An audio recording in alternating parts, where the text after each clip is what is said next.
Nice to see you. To see you nice.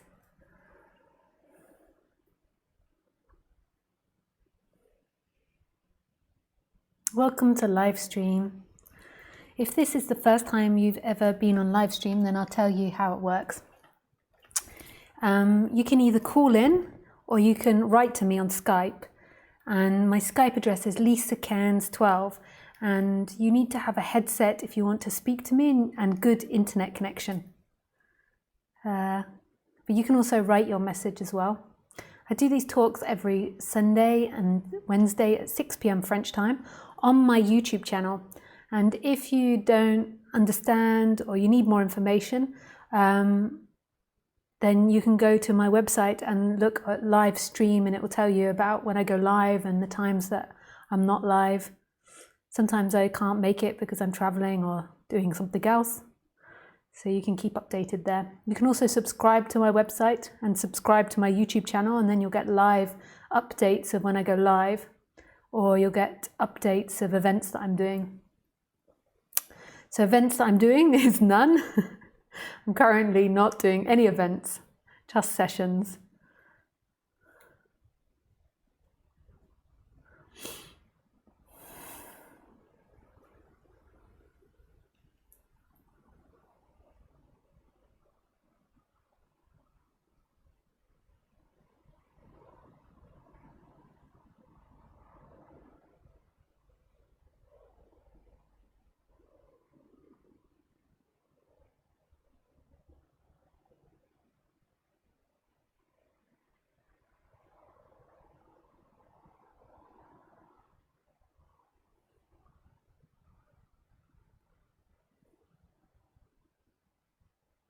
I always like to sit for 10 minutes at the beginning of a talk in silence. So we just do that now. If you're watching this recorded and you don't like silences or me doing the bits in between, and you want more concise talks, then you can go to another channel which isn't run by me, it's run by someone else, and it's called Video Clips Lisa Cairns, and they're all edited parts of my talks, so it won't contain the meditations, or if it does, it will say meditation, and it's all labeled, and you can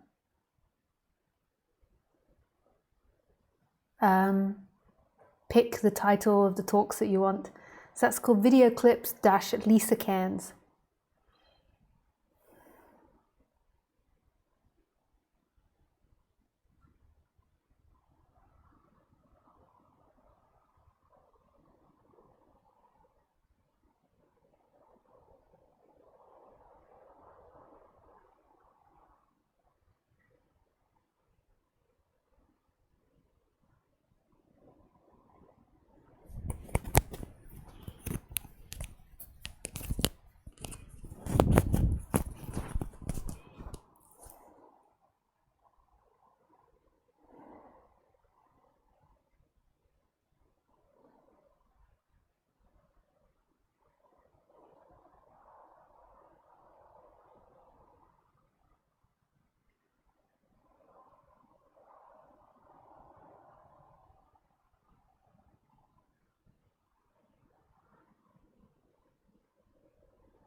So hi guys. So tonight I was going to talk about loneliness with you. What is loneliness? So alone apparently derives from all one.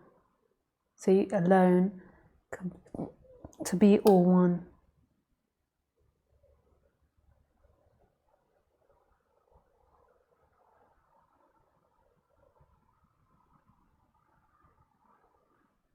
So it's quite interesting that those two words are connected, all one and alone.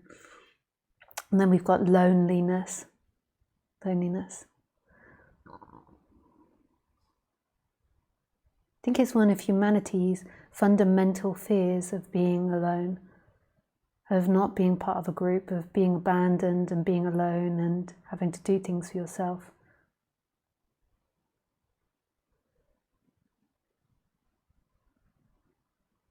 Like all by yourself, not having someone to talk to or be intimate with. I think a lot of people maintain relationships, hold on to relationships, stay in relationships that are abusive, stay close to family that don't treat them well, simply because they don't want to be alone. They're afraid of being alone. So to me, loneliness comes from the heart chakra. And there is a natural loneliness that can arise. Like we are communal animals and we do have a tendency to group together. So there can be a natural loneliness that arises. And then there can be this seeking loneliness. So this identity that lives inside of the head and feels like it's someone separate and it's got an experience and it's its life, and that person doesn't want to be alone. And that person is afraid of being alone. But it's not always conscious that that's what it's afraid of. What it actually might feel like in seeking and going out into the world is it might feel like great happiness or great joy because you've found someone that completes you and stops you feeling lonely. Like you've got friends, you've got attention, you've got family, you've had a kid. So it actually might feel like joy and ecstasy. But on the other side of it, for that person, the person fears being alone. That if it's alone, basically it won't exist. It doesn't think that, but that's what it's afraid of not existing. That you won't exist. So in a way, you could say loneliness is closely related to the death of self. Because who are you when there's no relationships to other people? Who do you become? Like you've only become someone by being in relationship to other things, other people. If you'd never spoken human and if you'd never had relationships before, more than likely the identity wouldn't arise. Like it comes from being in relationship. You are someone in relationship to them, and then you tell them stories about you and they tell you stories about them. And there's a belief that that's who you are. And that person, that false identity, always feels like it's missing something, because that's not who you truly are. That's a lie. So there's always the stone in the shoe feeling like there must be something else.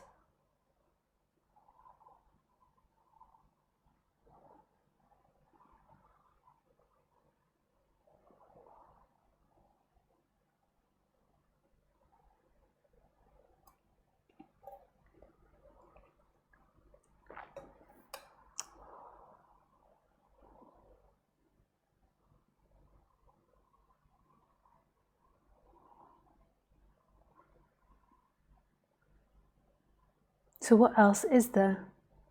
All one.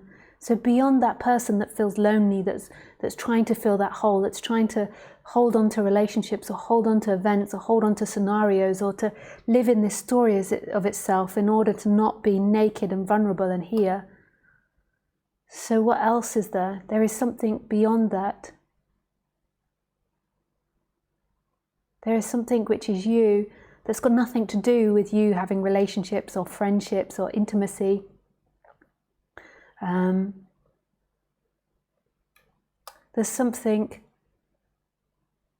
beyond the end of loneliness happening in time, and that's happening right here.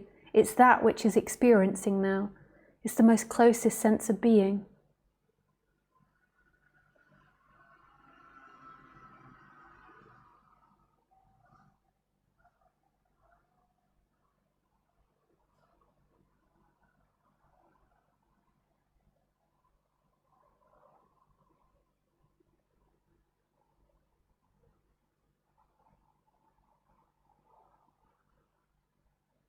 It's so intimate and alive and vital and free. It's right here. In this, there is no loneliness. In this, everything is touching you. Everything is you. There is no separation from it. So your refuge in time, your refuge in the other person, your refuge in friendships, in relationships, is a false refuge. It's something that keeps you seeking and keeps you as an identity in time. Your refuge is this moment. It's the intimacy of what's happening. Right here, the feeling of the bum on the seat, the back on the chair,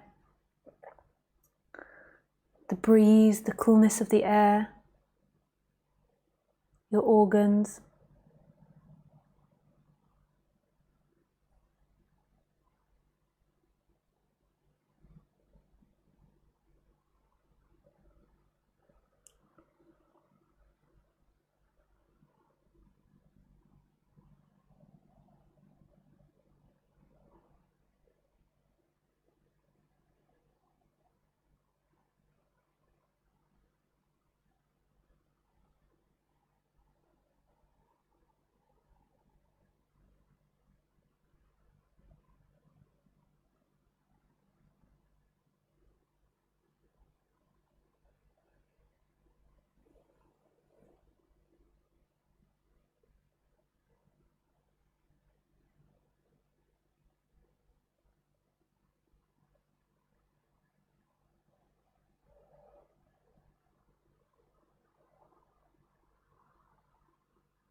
In this moment, there is no loneliness. Right here, there's no loneliness. Right here, there's intimacy.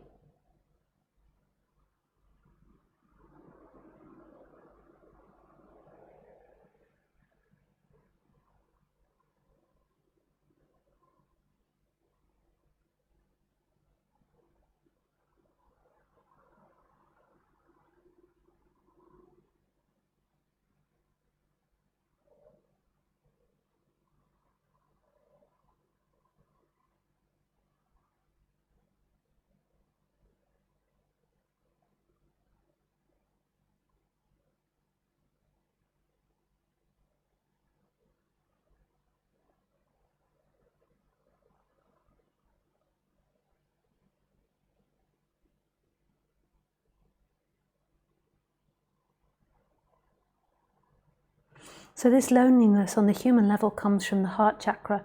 So let me just explain to you what the heart chakra is. In the positive, it's a sense of being loved. It's a sense of feeling part of the group. It's a sense of feeling appreciated. It's a sense of feeling like you have something to give, feeling like your gifts are received, feeling like people respect you and love you, and that you have a community. It's a feeling of love, being in love with another, intimacy. And then on the negative side, it is, or on the negative side, but it doesn't necessarily mean negative. It's meant to go positive and negative. So in order for you to navigate around the world, it's just when you identify with it and believe that's who you are and forget your true being of presence that it becomes a problem. So on the negative side, it's you feel unloved, you feel that you're not lovable, that you're not part of the group, that you've got nothing to give, nothing to offer, that you'll be kicked out, you'll be abandoned, you'll be alone. Nobody appreciates you, that you're not good enough, feeling isolated. And what that can present, if you can't actually feel the emotions there, is it just can be like a tightness and a soreness there, like a pain there, like an aching, a stabbing, and then it can also be emotion as well. And it's so good to get to know your body, because then you get to know what your body's saying. You know, when you interact with someone, so if you're not identified, when you interact with someone, do they make you feel lonely? Do they make you feel appreciated? Like, what's your response to them? So then you can begin to understand what you're feeling with someone, like in every moment. But when there's an identification with it and you believe that that's who you are, and then there's a seeking, what your seeking will do is it will always try to maintain the positive of the chakra. So it will always try to maintain love in every instant. And then it will have this desperate energy that's trying to find love. So when you're talking to someone and say they're not appreciating you or they're not respecting you, then maybe you're trying super hard to get them to love you or to appreciate you. Like you're seeking to get that validation. And that's when it begins to make the chakra out of balance, when you believe that's who you are and that you're going to find completion and home in that feeling. Whereas really the completion and the home that you're looking for is right here, it's right now, it's who you are. And that's a feeling that arises and that will come and go, and it's pleasurable and painful, but it's not who you are. Who you are is this moment. Who you are is innocence, that which is looking out now.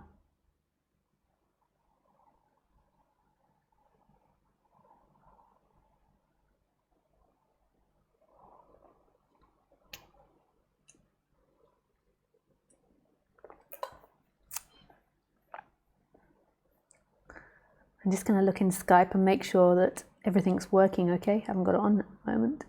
Skype.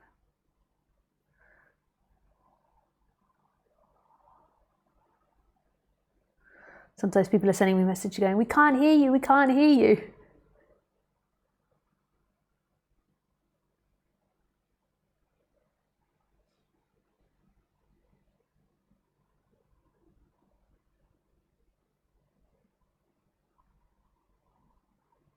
Hi Lisa, I was very triggered by your response to my question on Sunday.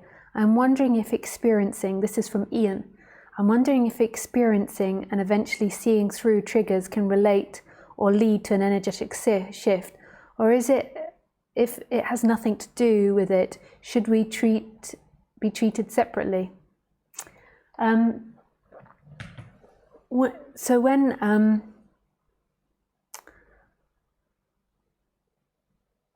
So there can be two types of triggers. There can be triggers, just natural triggers that happen. So somebody crosses your boundary, or somebody's being inappropriate, or it collides with your conditioning, so your current conditioning and genetic makeup. Or there can be another trigger where you feel like you as an entity that's moving through time has been attacked, and then you try to rectify that through seeking. And that's what we're targeting in these talks, or that's what we're looking at in these talks. So nothing can get you to non-duality, it's grace. Even though everything is grace, you can't really separate it out. Just in terms of words, it's easiest for me to say it's grace. That shift will happen when it happens. But when you're deeply seeking and deeply identified and deeply caught in the stories of you, it's impossible to hear the beauty of this moment. Like, so if I went out to somebody on the street that's totally involved in their life and I started telling them about how wonderful this moment was and that this is all there is, they wouldn't even be able to hear it. They would most probably feel insulted and get angry with me. So what seems to need to happen on the human level is an investigation of these triggers, an investigation of this deep suffering, so that something else can be heard. It's like there is this pure being that's here, that's everywhere, but when you're totally identified and really heavily identified, you're just focused on this narrow portion of experience, this story called you, and you're just totally like looking and seeing everything through that. So unpicking that and undoing that relaxes it. So there's not such a contraction. And then at some point what will happen is there'll be a shift to who you truly are. It's not that undoing you leads you to non-duality, because non-duality is always here. It's always this moment. You never left non-duality. But the cloud of you that seems to be like blocking the sun can be worked on and explored. And I recommend that I recommend to do that while listening to non-duality, because otherwise it's impossible to hear non-duality. You'll be insulted and you'll think, fuck off. That's really, like, how dare you say that this moment is everything and this moment is everything you look for. Does she not know what problems I have? So first of all, like looking at it to undo that reactivity so you can begin to hear the bigger picture. But it's not you that hears it, it's just these clouds, these dense clouds that seem to block the view, but you're always in non-duality. The next reason is I think that the kindest thing that anyone can do for humanity is to always continuously work on themselves and work on their reactions and work on their triggers and get to know themselves.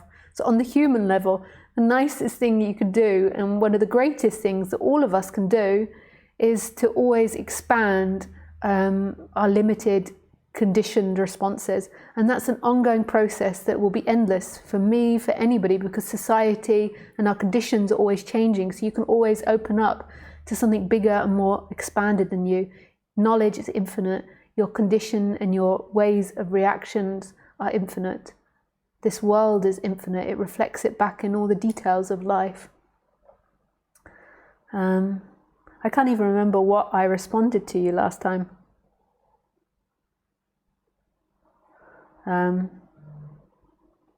But anyway, there was a reactivity that happened. So yes, I would look at it. If it really lasted like a long time, I would look at what it is going on there. Aren't you interested? I mean, whenever I get a pain from something, I'm fascinated as to why that is the case and what's happening. Aren't you interested as to why it triggered you so much? The problem with non-duality, I love non-duality and I love talking about it, is that, like I was speaking to a friend the other day, and when we were younger, we used to explore this subject together, and she didn't explore it that much, and she felt like she understood and worked on herself to an extent, and she's got difficulties coming up now. And when I tried to point her back more to her conditioning, her response was, yeah, but I've done all that. And the problem with non-duality is that, you know, because you've investigated your personality structure and your conditioning, and it doesn't easily change, it's like an endless process changing your conditioning.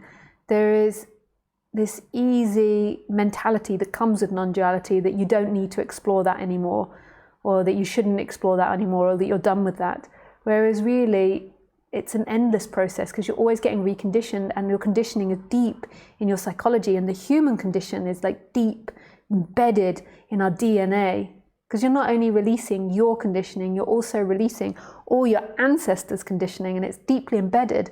And it's an endless process. Like, you endlessly have to look at it and the way you're relating to the world. So whenever I have a pain come up, I look at where the pain is in the chakra and where it comes from in the past, you know, where I've learned that condition, where I've learned that conditioned response in my childhood. And then I look at it, how it's affecting that situation. And that's something that never ends. You've got to get used to always doing that. That's polite human thing to do when you're alive, to endlessly see your reactions. If everybody always talks about in non-duality, like world peace, if that's what people want, like to live together more harmoniously, then you're always going to have to be committed to looking at your conditioned responses, because we are creatures of habit, and it's not like you just learn it and you know it and it goes away. There's something that you work with through your whole life creatively. Non-duality, or seeking, so separation, is the belief that those conditioned responses are you, and that those conditioned responses are one day going to become enlightened. And that's when people spend their whole life waiting to become enlightened, because they're waiting to become a perfect human, and nobody does. That's also when you get involved in dangerous cults or something, is when the guru teaches you that he's beyond or she's beyond all their conditioning, which is a lie. No one can get completely over all their conditioning. You're always going to be conditioned, and you can always expand to a greater level in the way that you think or the way that you see the world. But that's not who you are, and there isn't someone that becomes enlightened. That is a response that's happening in the moment. What becomes enlightened is that which is in the background experiencing itself, but it's actually in the foreground as well, but it feels like it's in the background behind the personality. It swaps over and it becomes everything. Like you walk around and you're in yourself, you're not separate, and in that a personality structure arises. Liking this or disliking that, or being reactive to this or being reactive to that. When you're identified with it, then you're always seeking to find your relief, to find that expansion in behaving nicely, in having certain responses, in not being triggered, in your chakras always having a perfect experience. And to me, that's impossible to be that on the human level. At first, when you get into this subject, you need to deal with this heavy, conditioned self in order to relax it to an extent. And then at some point, when you keep repetitively listening to this subject, a shift will happen, an energetic shift. And then after that, you still keep working on your fucking shit. Any polite, decent, empathetic human carries on working on their shit. It's only polite to do that, especially when you socialize with other people. All of us can be pains in the asses as humans. All of us, every single one of us can be too pedantic about the washing up or the cleanliness or how much noise your neighbor makes or who did this or who said that, or blah, blah, blah, blah, blah, blah. This idea of a perfect human, that one day you're going to come perfect, and when somebody's making too much noise and you don't like it, that's the right response because you're enlightened and you know the level of music that should be listened to. It's nonsense. That's never going to happen. You're going to get irritable, and then you're going to go and try and negotiate with the people to turn the music down, and then the people next door will think, what an asshole. What a stuck-up asshole. And then in your head, you're like, no, I'm enlightened. I'm enlightened. I'm not an asshole. I'm enlightened.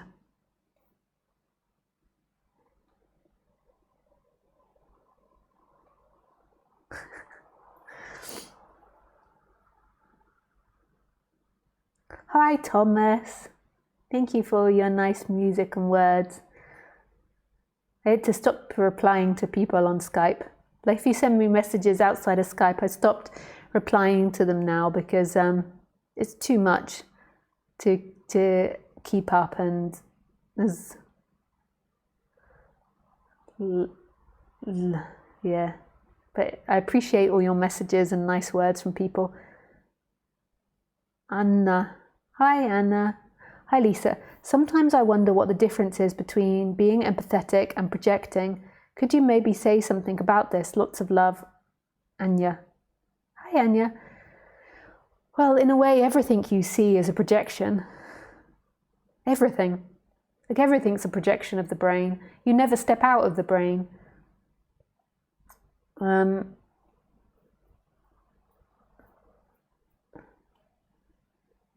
So say if you feel sorry for someone because they're homeless, that's a projection. Your heart chakra hurts for them because you imagine their loneliness, and maybe your sacral chakra is disturbed because of them not having safety and comfort. And that is your projection. That's the way that your particular body-mind responds to the world. It's not the right way to respond. It's not the correct, accurate way to respond. It's simply your way of responding. I'll just finish this and then I'll take calls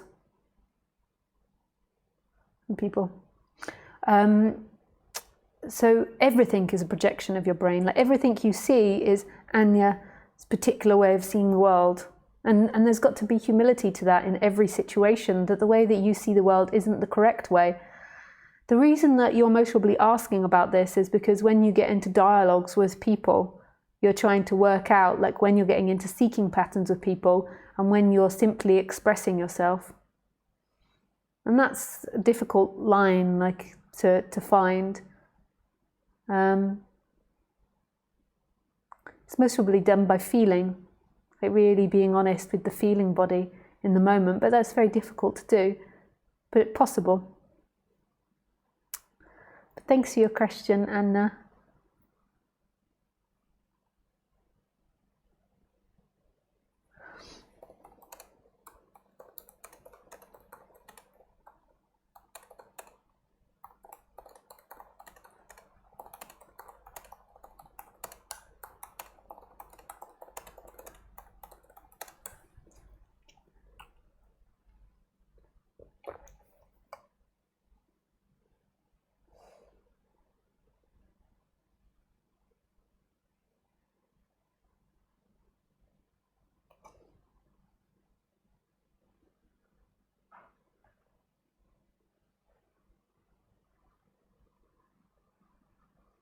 Oh, okay. Don't worry then. Okay, hidden. What if you like being alone? It's not good psychologically and socially. When I am on retreat, I'm more social. At home, I thrive best in the forest alone, and I'm not really unhappy about it.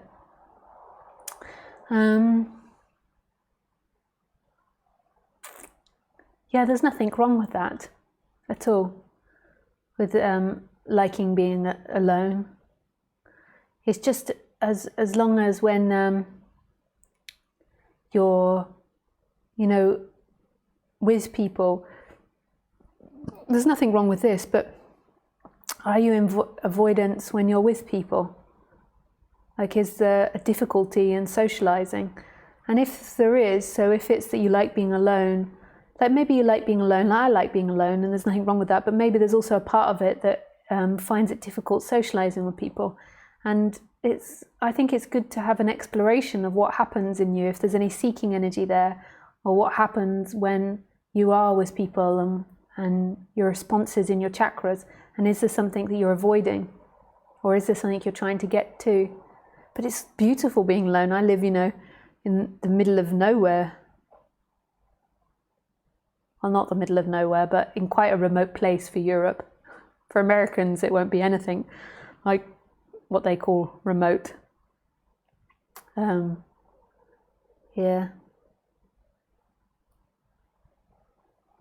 Hi, Beth.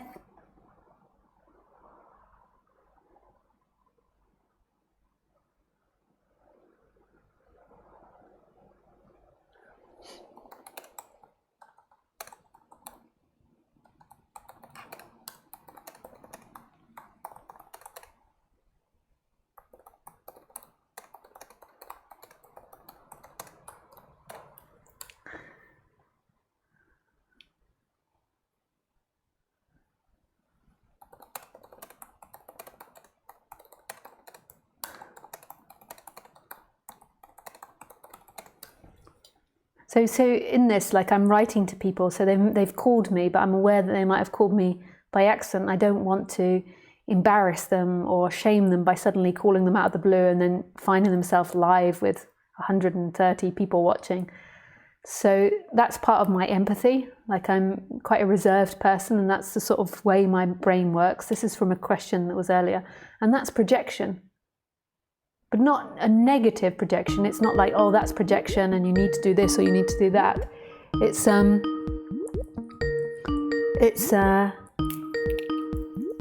sorry, there's somebody calling now.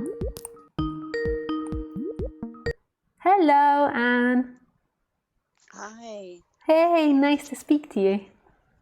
Oh, wow. This is incredible. It's nice speaking with you too. Are you still there? Yeah, I'm still here. I can't put on the video because my computer doesn't have enough upload. Oh, okay. I guess I'll just talk. I had a question Yeah. that I realized the other day. I like to do yoga quite a bit and, well, a few days a week. And sometimes when I do a class, and it's often a class where I get really lost in my breath and I'm really focused in my body, is I'll notice that I get tearful Yeah. and I'll find myself with this crying Yeah. it's usually toward the end of the class. Yeah.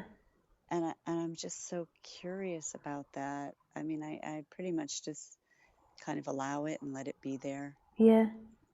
Um, I but personally, I don't really understand it.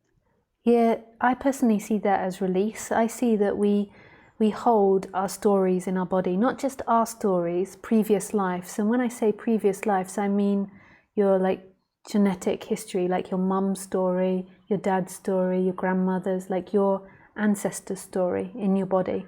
Like so when you're Uh-huh. born, they pass on the DNA of you. I think I told you the other day about the story about rats when they tested on rats. Did I tell you that? I don't remember that. I don't approve of the testing on animals, but I read this in a psychology report of what they did. So they traumatized a mother Mm-hmm. rat before she had babies, and she wasn't pregnant. They traumatized her. I can't remember what they traumatized her with, but let's say it was like a pencil. So every time she saw the Uh-huh. pencil, she freaked out. And then Uh-huh. she got pregnant and she had babies. And then as soon as Uh-huh. they showed the babies the pencil, the babies all instantly freaked out. Yeah. So genetically, they passed on that trauma, and that's what our Uh-huh. bodies can carry. They also say Uh-huh. so. They say with dogs. So dogs should naturally be afraid of snakes, and so should cats. Have you ever seen these Uh-huh. cat videos where a cat freaks out by a Yeah. cucumber? Yeah, Yeah. but Uh-huh. it's because in their DNA they should be afraid of snakes. So they actually think Oh. it's a snake. So it's the same with dog. When your dog's not afraid of a snake, then there's something bizarre in its like conditioning or in its genetic makeup. But it should be an Uh-huh. inherent like process that happens in them that knows to stay away from those types of animals. Just like they have that Wow. natural instinct to go towards that which is prey, to go towards that which that's afraid of them. And Uh-huh. and so this is what happens with us. We have all these stories from thousands and thousands of years in our bodies, and then we've got the stories from our own life. And when you do Yeah. something like yoga or movement or like massaging the chakra areas, because the chakras, like it goes all through your body. Like I point out the main chakras, but they're actually all over your body. And when you do Uh, stretching, you're just yeah. releasing old stories from your body, Yeah. like and just old conditions. Like it could actually be something that's totally not related to your life. Yeah. But my sense is when I was a little girl, I was burned, and I have a lot of scars that Yeah, stretch when I'm stretching, and it yeah, causes my body to be kind of imbalanced a little bit on the right or left side. And yeah, um, that is my sense that it's from that being a yeah, child, and yeah, and then I guess I just um, I I guess I just reflect on that and yeah. want something more, but maybe it's really I think it's just a being with myself and allowing that to process and move yeah, through me and it will naturally. Like I think you're doing like it with naturally. compassion Yeah, sort of way yeah. Like to you're just allow that. yeah, totally. You could the thing you could reflect on is like I think that everything is patterned. So I think that, and this is just my belief. You don't have to take it on, but when you're born into Mhm. this life, you're kind of predestined, even though I don't really believe in that word, to have Yeah. experienced the burns in your body. Like Uh-huh. it's like everything is this endless play of Like life, this.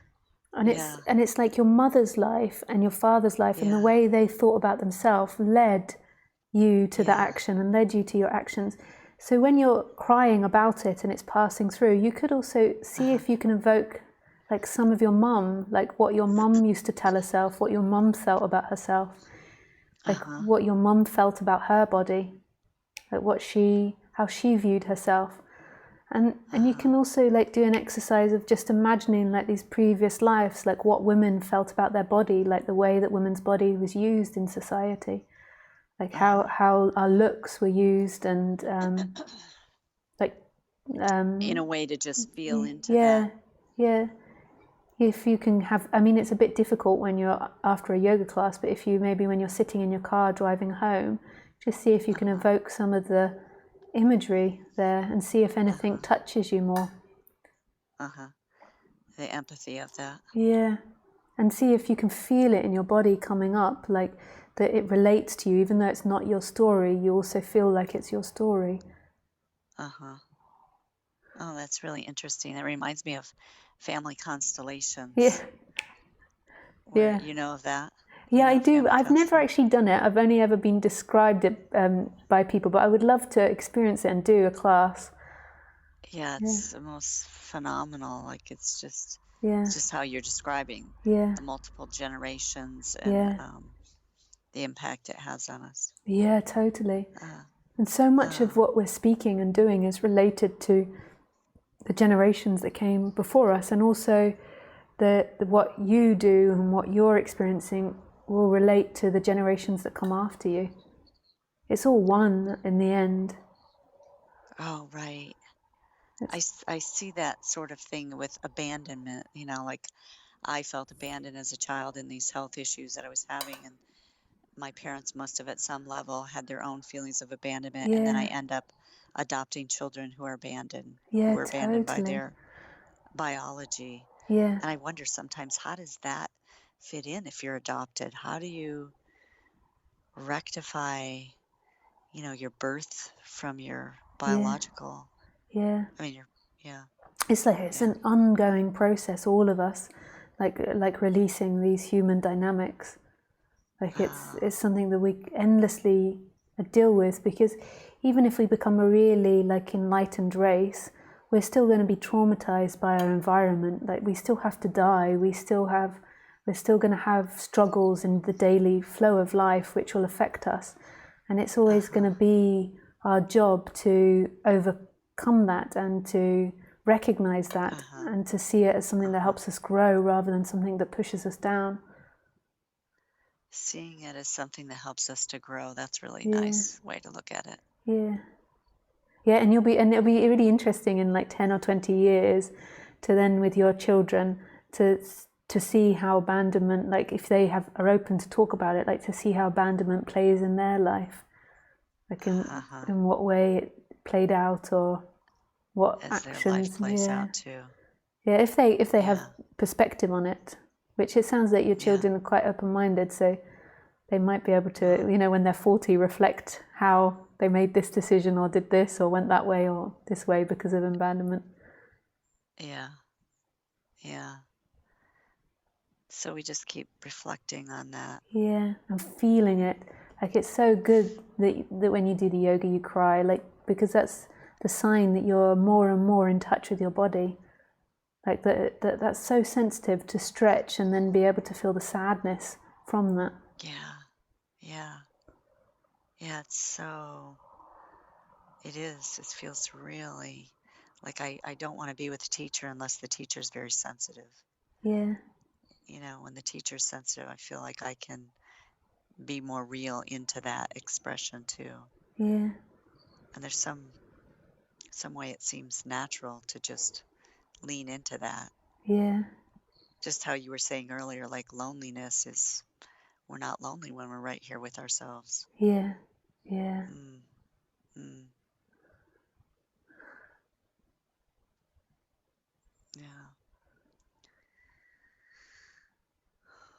It's just a process.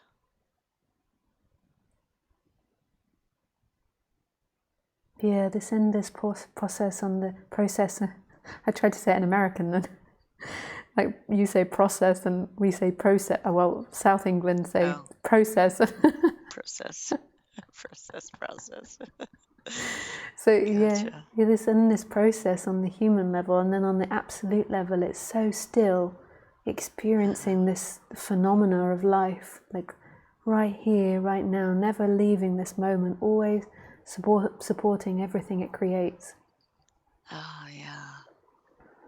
There's something experiential about that really resonates with me Yeah, so much. yeah, And you call it the absolute level. yeah, yeah. And it doesn't have What to is be. that? It doesn't have to be mental. Like I put it in very Yeah, abstract and mental ways. Like it can also be. Well, fundamentally, you know it as yourself, as the most intimate sense of being. So it's something right. that you deeply know, and you don't have to understand my words. It's a knowing that's not in Well, time. yeah, I get the experience, the feeling of it, the Yeah, experience of it, and then I have a desire to be able to speak about it or talk yeah, about it. So I don't know, I have the words for it. yeah. It is impossible. Like I can't even speak about it. This is why we get thousands of teachers, because there's no right way to speak about it. Oh, gotcha. You can't speak about it. And in some ways, the most beautiful way to speak about it is without the words. It's like the silence in between the words, or it's a beautiful painting or a beautiful song. Yeah, really nice.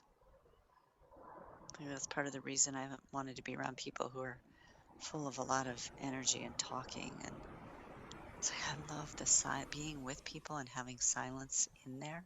Yeah, It feels more like we're really being together yeah, versus the chatter that happens. yeah, totally. Mm, that's great.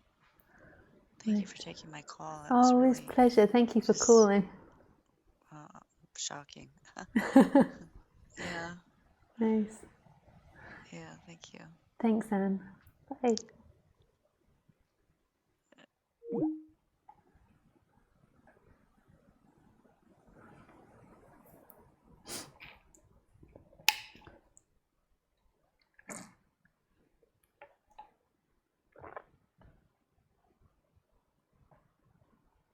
Hi. Hey, Joanna. You're such a treat to listen to, so real and honest with such depth. Just sending my love to let you know that I did get your thank you email after Pirin. Thank you for that. Sending a hug from Anna in Vancouver. Oh, nice. Yeah, I send you lots of love too. Hi, Nicholas.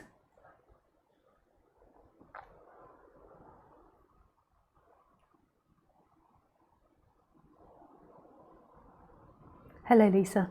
I'm just going to put this on to speak. Sometimes it's easier for me. Hello Lisa, I have done Buddhist-style insight meditation for about 2 years. Around an hour a day when I meditate I can quickly fall into an awareness of no active thought, but rather a background awareness of the environment and the body. I have trouble letting go of the mind, subtly creating a sense of being as a creature experiencing the world. Can you talk about how I can deepen my understanding of the experiencer, in the seemingly empty environment where the framework is still seen as someone experiencing the world?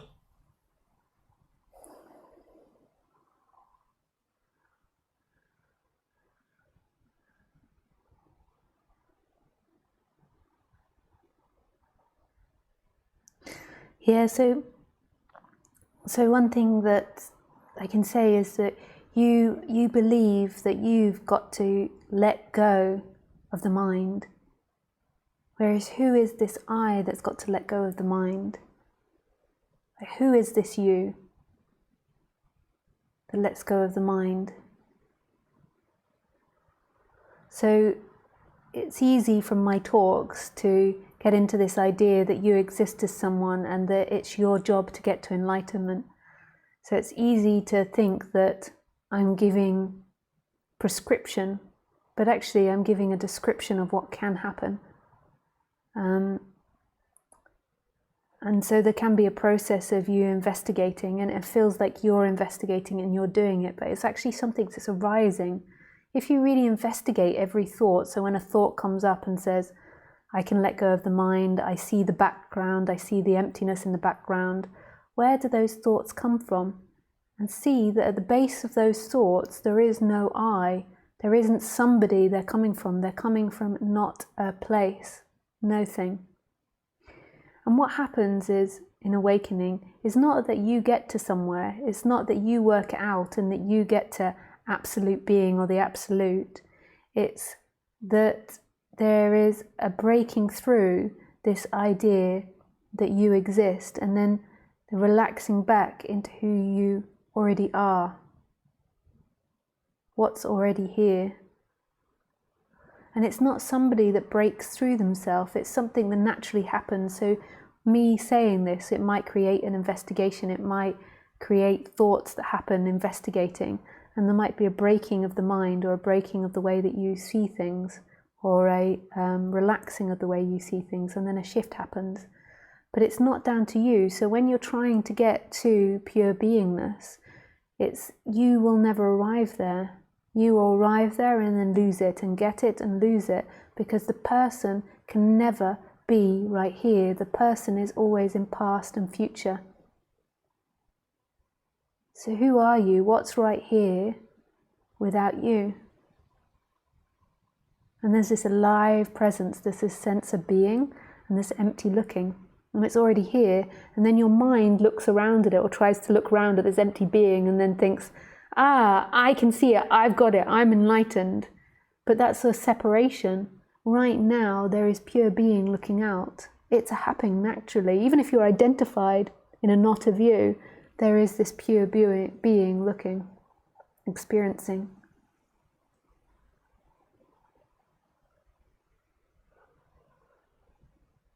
Hey, Morty. Hi, Lisa. Hope you're well. I went to a retreat with another teacher this past weekend. Yeah! That's not me being sarcastic to people that listening. But sorry, me and Monty. Sorry, I called you Morty before. It's my dyslexia. Sorry, it's because I saw Mortimer. Yeah, I got. So Monty. Me and Monty talk one-to-one, and I try to encourage him to go to retreats in his area. And I was really, for a few years I've been really trying to encourage you, so I'm really pleased to hear it. You might go on to say how much you hated it, but I think it's great that you did it. I really do. Then the teacher. I have been physically, emotionally fucked up since, unable to eat or talk much. Well, at the retreat, I did feel some expansion and opening of the heart, but the dominant feeling was of being an outsider and disconnected from the others. My question, is it possible that my condition, childhood neglect, karma, etc., is too dense to overcome? I think I already know the answer, but figured that reaching out to you would ease the pain. Thanks, Monty.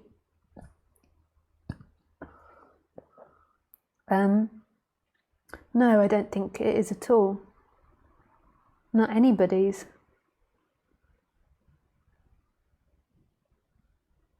Not anybody's. It's just persistence and commitment. It's like with anything. If you ever want to be brilliant at anything, it's commitment and persistence with something. Even when it seems to like be the most boring or negative or difficult subject. And that's not unexpected, that you had a difficult time. That's what sometimes happens on retreats. When I used to go on these long Buddhist retreats, it wasn't until day 6 that I began to expand and open. So I used to go on these 10-day Buddhist retreats. And the first 5 or 6 days I found quite hellish. Like my mind really played up. I found it really difficult setting down. It was like ego threw everything at myself, and it was uncomfortable and lots of emotions. And then by about day 6, everything began to settle and something else began to happen. So, yeah, and I would say that that's something that you know that you have inside of you, the disconnected from others and feeling like an outsider. I'm sure other people felt like that as well. And it's difficult to stay in the group when you feel that, because it feels really real, but it's not true. Who you truly are is right here. You're not somebody that's left out or abandoned. an outsider. You're right here, right now. This presence, this innocence looking out, experiencing with nothing else, just this.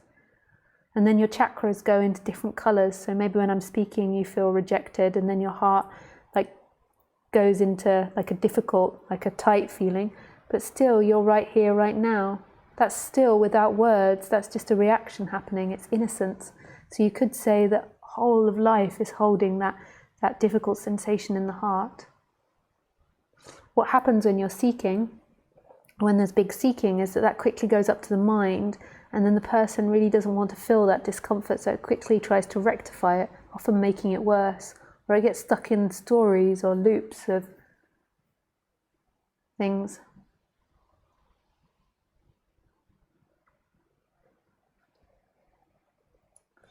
Thanks, Monty, for writing in. This is it right here, right now. What's happening now? And I would really recommend and encourage you to go on more, particularly maybe more meditation ones where there's not so much group interaction. Hi, Wesley.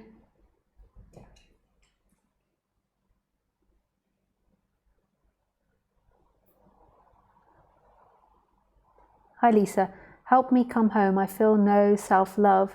Because I feel no self-love, I use surrogates like food and people-pleasing and manipulation to fill the emptiness.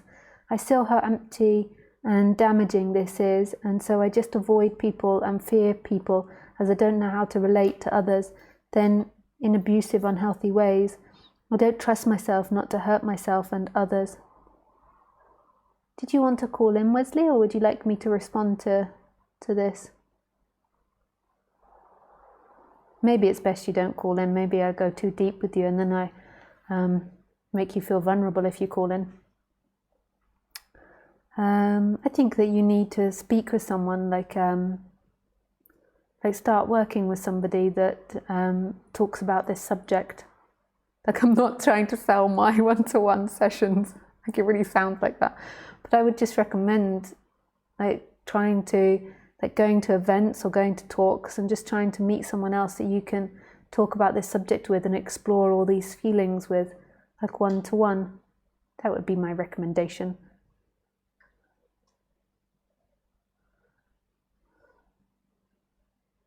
By just slowly exploring it. At the end, it's your commitment to undoing your conditioning and undoing yourself. And what is it that you truly want to see through all of this? Because these thoughts come up, so you feel no self-love, so it most probably means that you're not feeling your body, you're cut off from your body, and your heart chakra is really closed and tight. And so everywhere you're going, you're always saying to yourself, I'm not loved, I'm not loved, I'm not loved, I'm not lovable.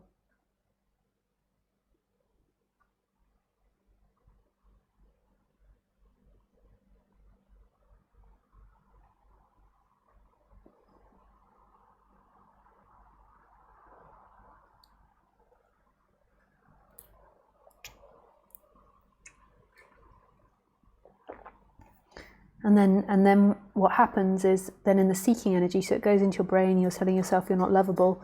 And then in the seeking energy, you're desperately trying to get love from the people that you come in contact with the food or whatever you're experiencing. You're desperately trying to get love, but you'll never feel like you get love because your heart chakra is closed. And then on the ultimate level, what you're looking for is you're looking for home, which is beyond the heart chakra. So on the seeking level, you're looking for the experience, the sensation of love, and then you're looking for completion. I just finished this with Wesley and then we'll speak, Daniel. So you're looking for completion in that. And it's impossible because on the human level it's closed, so all you're going to feel is that everyone hates you and doesn't like you. And then on the ultimate level, you're suffering, so you're really contracted, so you're really invested in the story of you and what you dislike about yourself, so you can't hear the bigger picture, that this moment is everything that you want, that this is it, that all these stories you tell yourself aren't true. But how can you even sense that? Like, it's not like you can see that because your heart area is all tight and it feels like the absolute truth to you. It feels like what is real. It's like having a blue filter light put over a white light. Like it's so hard to see that white light because the blue filter is so strong.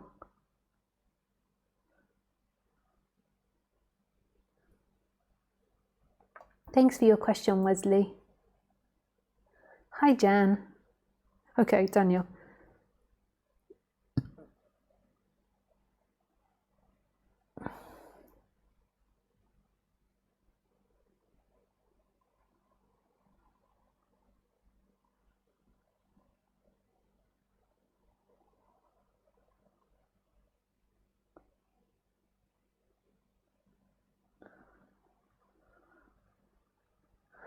Hello, Lisa. I was told, mind keeps thinking before and after enlightenment. To be in the present moment, learn mantras so that they repeat as base brain activity and keep you in the present moment. My mind is silent for max 15 minutes. I thought mind would get absolutely silent if enlightened happened, so teaching it to repeat mantra would make it more noisy. Could you please share your opinion? My mind, let me just read that again. My mind keeps thinking before and after enlightenment. To be in the present moment, learn mantras so they repeat as base brain activity and keep you in the present moment. My mind is silent for max 15 minutes. I thought my mind would get absolutely silent if enlightenment happened, so teaching it to repeat mantra would make it more noisy. Huh? I don't understand that last bit of the question. But what's my perspective on teaching mantras? I think that it's a really beautiful meditation. And there's all the theory in the East that by saying those words, you bring yourself to enlightenment or you high your vibration. I don't know about those words, but I'm sure if you repeated love to yourself like 500 times a day, that would have quite a profound effect on you. If you just did it with the beads, love, love, love, love, I love you, I love you, I love you, I love me, I love me, I love me. I'm sure that would have quite a profound effect. So I think that words can be painful, can be strong, can be painful, but they can be strong energetically. But it's all on the human level. So this is all about settling down the human. And in settling down the human, then it's more than likely that non-duality can be heard, but it's not about that person getting to non-duality, because who is that person? Who is the person that wakes up? Who wakes up?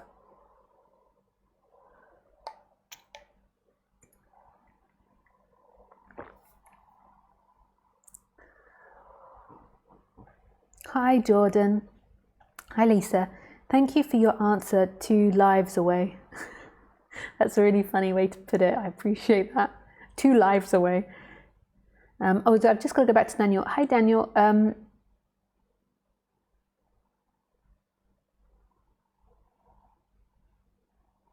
Yeah, I think, Daniel, that maybe tonight's not the most appropriate time to speak. Maybe we speak another time. I've got these other questions that I'm going to go through, but thank you for calling. Hi, Lisa. This morning, thank you for your 2 lives away. I felt like a truck hit me from inside. Oh, we don't know if that's good or bad, a truck hitting from the insides. Could be either. Could be like, and then light pours out every orifice, or it could be like, ugh. This morning I was in my car, and as it happened often, I saw 8.08. I've read and heard many theories about this, and I would love to hear what you say about it. With much, much love. I don't know, I've never heard about 808. Like, it's all a dream, you know, it's the coincidences. I often see 11, 11. 11, 11, but I don't know what 8, 8 is. I think that when you begin to focus on anything in your life, you'll begin to see it more and more. Like, this life isn't happening logically, it's happening magically. And this is why I try to encourage, like, law of attraction thinking, like, what is it that you want to see in your life? And try and encourage people to see that, like, what it is they want, to accept their feelings, not to be in denial of their feelings, accept them, but then also to bring into presence what it is they want, because I think that when you focus on something, you see it more and it comes towards you more. So, but I don't know what 8, 8 means. In bingo, it means 2 fat ladies. 88, 2 fat ladies. But that's not quite 88, that's 808, or 8.8.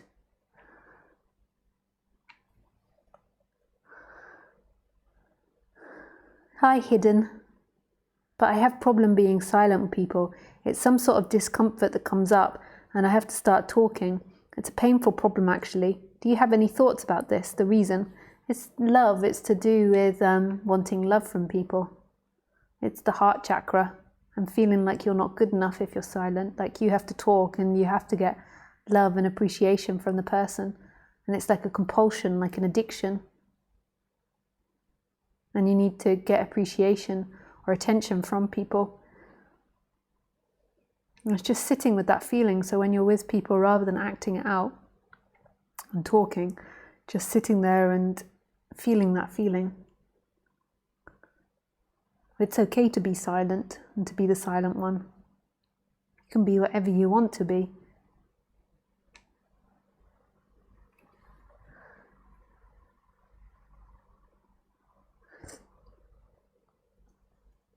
Hi, Tanya. Okay, we're gonna do this again. Hi Lisa, I have the feeling I don't belong here, like I shouldn't have been born on Earth among humans. Non-duality tells me everything is perfect as it is, and that everything happens the way it should, but I feel like an alien. I constantly wonder what is my purpose on Earth? Why am I here? Was that some mistake that I came here? Maybe I'll just have a midlife crisis because I will turn 40 next year. I don't know. My question is, how do I find my life purpose? How do I create a life which I will not regret on my dying day? Thank you, Tanya. Hey Tanya, thanks for your question.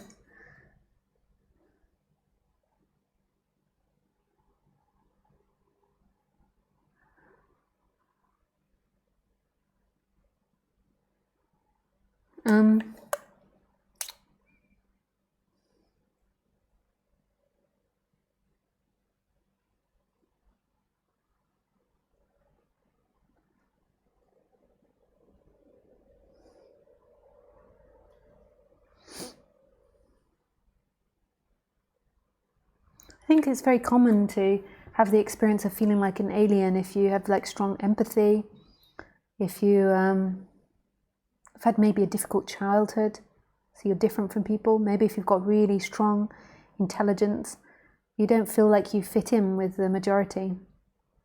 And it might come from last life, and it also might come from this life also, not feeling it like you fit in with other people.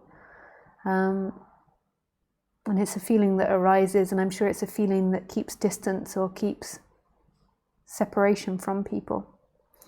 Your ultimate feeling, your ultimate freedom, if you want to die on your deathbed and really feel like you don't have any regrets, is to know who you truly are.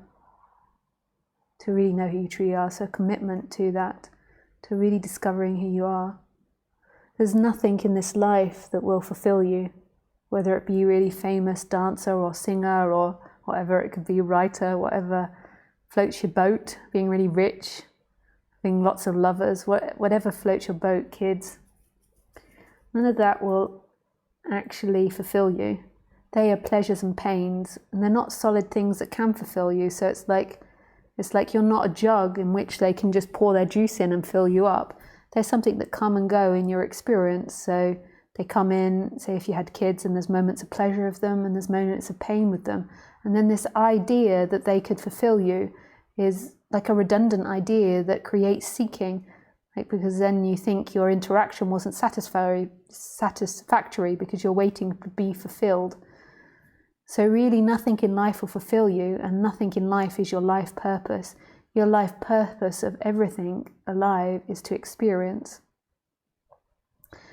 As this is seen, and as you really recognize who you are, then on the human level you can begin to play with life purpose, even before seeing that.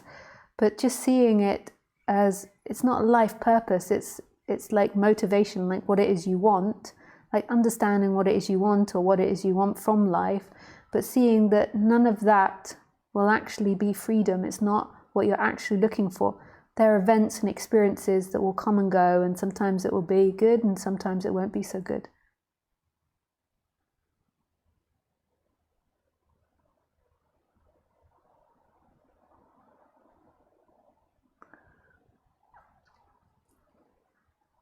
And then, so then on the human level, so I've said all that, what you can also do on the human level is you get to know your chakras and you understand what it is your chakras are saying they want and they don't want.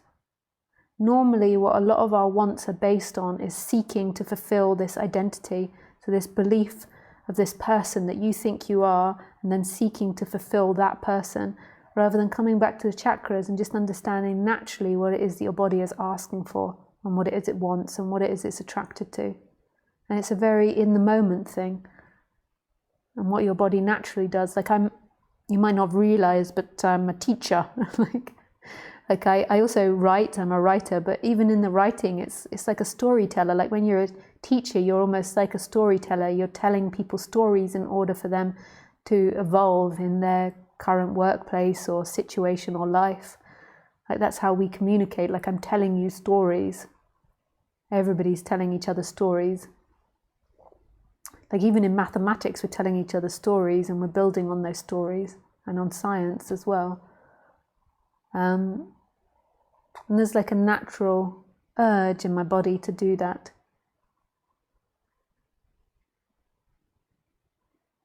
I love to teach. I really love to teach. I love the cleanness of teaching, and I love the cleanness of writing. I don't so much enjoy dealing with people's projections onto me.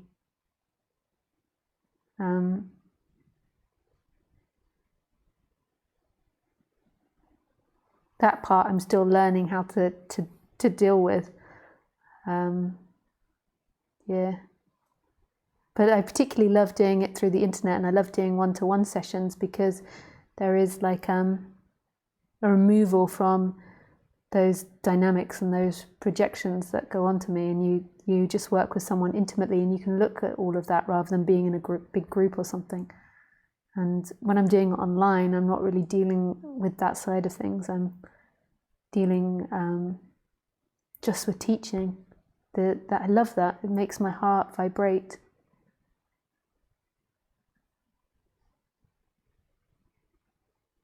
But when I become the object of someone trying to make me their mother or make me their father, I prefer to be the mother, but people try to make me their father as well. Or make me the villain or the lover, like all these different games, or the child. Those sorts of things are harder to deal with as a teacher. And I think every teacher deals with it. I used to do it to my teachers at school. I used to fall in love with them. And there's nothing wrong with your response. It's to the teacher, it's like a lesson for you, like it's a way for you to explore your response to the teacher. But I don't know if I'm so good at dealing with that part of the teaching side.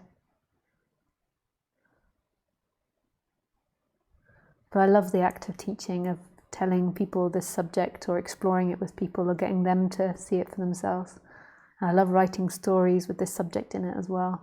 It really, like, being a triple Gemini, it's my thing. It's my thing. Yes. And when you come back to your body and what your body sensations are, you'll find what it is that your body loves to do. And there could be so many different things. There could be mothering, like looking after, caring. I also really enjoy caring, actually. Like looking after animals. And this life is not a life for me to have kids, but also caring for that nurturing as well.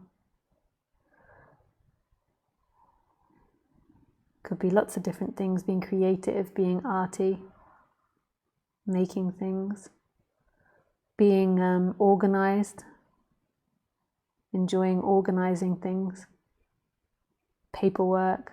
There can be so many different things in which you resonate in. And it's not about this grandeur of like the life purpose, I've got to save humanity, blah, blah, or this big, great, grand thing. It's coming back to what your body feels. And before I came a non-duality teacher, so I gave up writing for 10 years. And when I moved back to Europe, I lived in Australia for quite a few years. And when I moved back to Europe, honestly, the two jobs, this was after my big experience, the two jobs, I didn't actually want to be a non-duality teacher. It kept happening. And I actually wanted to either be a dog walker or to like do something like sell tickets in a theatre somewhere. Like I really enjoy theatre and storytelling, like so in a cinema or a theatre. And I thought that selling tickets would be great because you don't have to have really intimate conversations with people, but yet you're with people and you're selling tickets and you're sitting down, and there's something I could enjoy about doing that. I know that sounds really bizarre, but when I was younger, I worked in the theatre and I liked that. Like I liked the ritual after the film ended and people going out their popcorn, and yeah, there was something really sweet about that. And I also liked the idea of sitting down as well, selling the tickets. So these were the two jobs that I thought I would like to do, and that wasn't like when I worked previously in London. My job was I worked with kids with emotional behavioural disorders and kids with special needs, and taught them playwriting and drama, and also just supported the class. And that was, I enjoyed it, but it was something that I decided not to go back into because it was too, this wasn't right for me anymore. So I decided I would do these more simpler jobs, or what I perceived as simpler jobs. And I could feel that in my body, that they resonated with me. And actually, non-duality really resonates with me. But what I was struggling with at the time when doing non-duality was how to deal with the personal relationships or the projections that people have on you as a teacher. Like I was trying to find a way to balance that. It's quite, that's taken quite a lot of years. And now I think I'm beginning to get really good at it. In the beginning I was terrible. I opened myself up too much and got too, that was quite difficult to deal with. But your body will begin to vibrate as to what you can do, and it doesn't have to be anything great. You know, if it's selling tickets for the rest of your life, you know, in a theatre, if you're vibrating with joy and love and freedom, then that's the best thing that you could possibly do. It's the best thing you could possibly do for humanity. It's like compassion. You're not saying anything, you're not bragging about anything, you're not trying to be anything, you're just selling tickets with love. And that's profound. Like people come in and they receive a ticket for somebody that loves them. That might not have an obvious effect, but that does have an effect. So there's something really simple and beautiful. There's somebody that's not identified and like, I'm the ticket seller, I'm the best, blah, blah, and trying to be something. They're just being humbly themselves and in the moment as they sell the tickets. And whether you're cleaning the toilets, like you don't have to have these grand jobs in order to have a meaningful life. The meaningful life is what you are right here, right now. Right here, right now. I don't know if you understand the song I'm trying to sing. I'm never very good at that game when I play it with my friends. Humming a song or having to sing a part of the song. Right here, right now. Hi Nick. Hi Anu. Hello Lisa. I'm so grateful you make these talks. Thank you, thank you, thank you, thank you. With pleasure, Anu. I love doing it as well. So it's a gift for me to do it. So thank you. So I'm thanking you and you're thanking me. We're both receiving pleasure from each other. Just sweet. Hi Aaron. Hi, I'm just listening today, wishing you a beautiful night. And you, Aaron.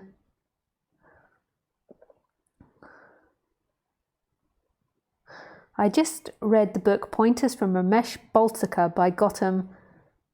I can't say his last name. I was wondering if you could talk a little bit about Ramesh was like. His teachings resonate with me.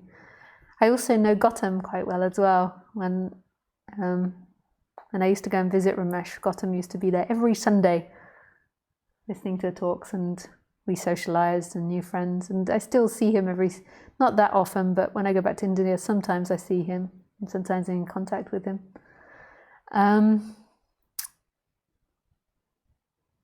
Yeah, Gautam is a really beautiful guy. I can't say his last name. I can get my computer to say it. Here we go, guys. Gautam Sachdeva. Yes. And he also does talks on non-duality in Mumbai, I think. Sometimes in Goa as well. And if you ever get the opportunity to look him up on YouTube, he's a really, really lovely person. And he also has he's also like a publisher as well for spiritual books in India.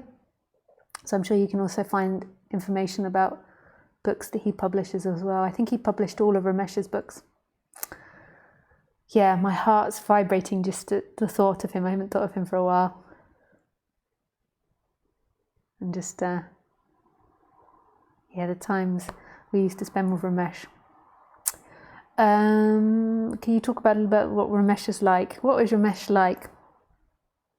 He had the teaching thing set up really well. He used to come in.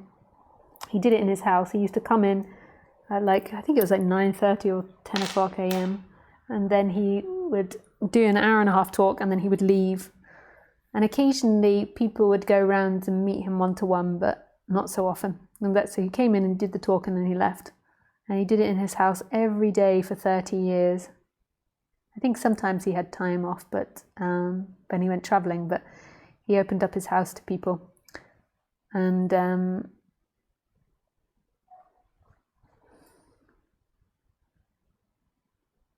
basically what he used to do for that hour and a half was just talk for the hour and a half. And then he would invite 2 people up onto the seat, so he'd have 2 people. So you could sit all around the room. Then there would be two seats at the front. And then he would just start talking to them. So he wouldn't actually ask them for questions. He would just ask them, what is it you do? What is your life?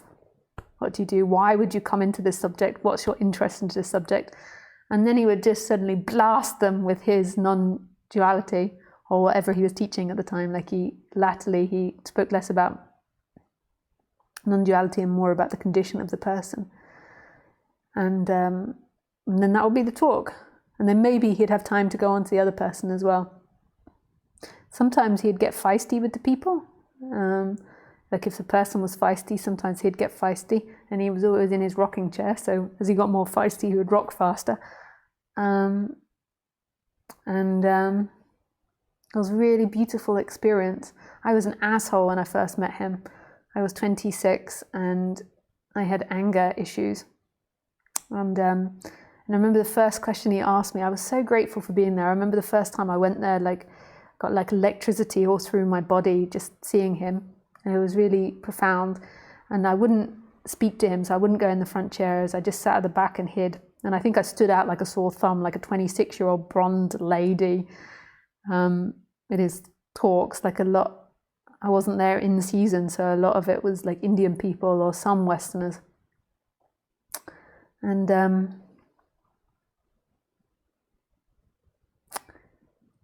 every day he would ask me to come and talk with him, and I wouldn't. And then one day I did. And I said to him, this is so rude what I said to him. He was very sweet. He went, why have you come? And I said, fuck knows how the universe works. And I remember that. He got his revenge, not that he wanted to do revenge, but he went on to then be very fiery with me. Not just in that talk, but all talks. Not like he didn't dislike me. I think he liked me. I think he was a little confused by me, but he was very feisty with me. I can remember one time he was like, "Are you stupid?" Yes. Yeah. So that was like my first conversation. And what I meant when I fuck knows how the universe works, I was in this stage of like maybe Neo-Advaita where I was just like, I don't know why I came. I don't know how being human works.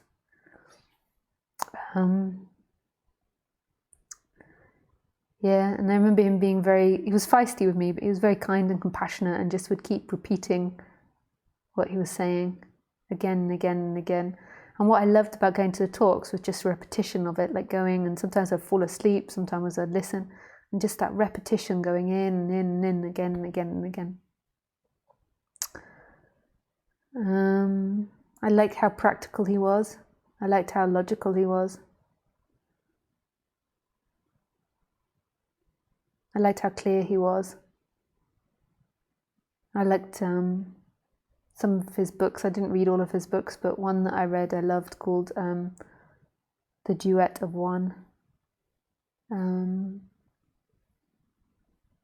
Yeah. That is all I have to say on Ramesh. Where is everybody?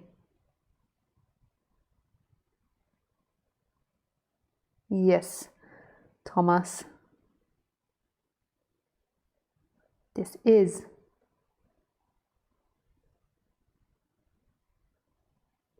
This is. Thank you for your answer. I have one more question. Can you describe what it is like to live through your person right now?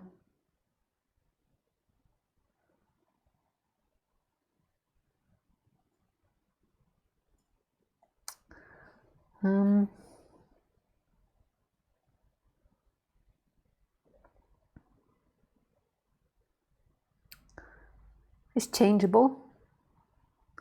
I feel like Lisa became a lot more simpler and a lot easier to manage. She's a lot less reactive and a lot more balanced emotionally. A lot less distracted, I think, mentally. A lot more content with what's happening. Like I remember when I was younger, I used to be scared of being alone, whereas now I can just spend an endless amount of time alone. I don't really need too much. So it's always changing every experience. Yeah. And then there's something else that isn't Lisa, that's as much Lisa as it is the TV, as is the computer, as is the wall, as the room. And that's love. But that's not something that belongs to Lisa. That's something that's in all experiences. That is everywhere in all things. Hi Carmela. Love and gratitude to you, Lisa. And to you, Carmela. Thank you.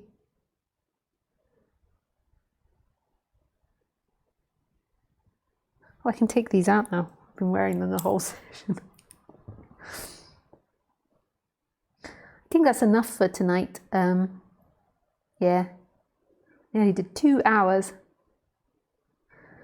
Thank you so much for being so open and honest and asking questions and putting yourself out there. I really appreciate talking with you and sharing this.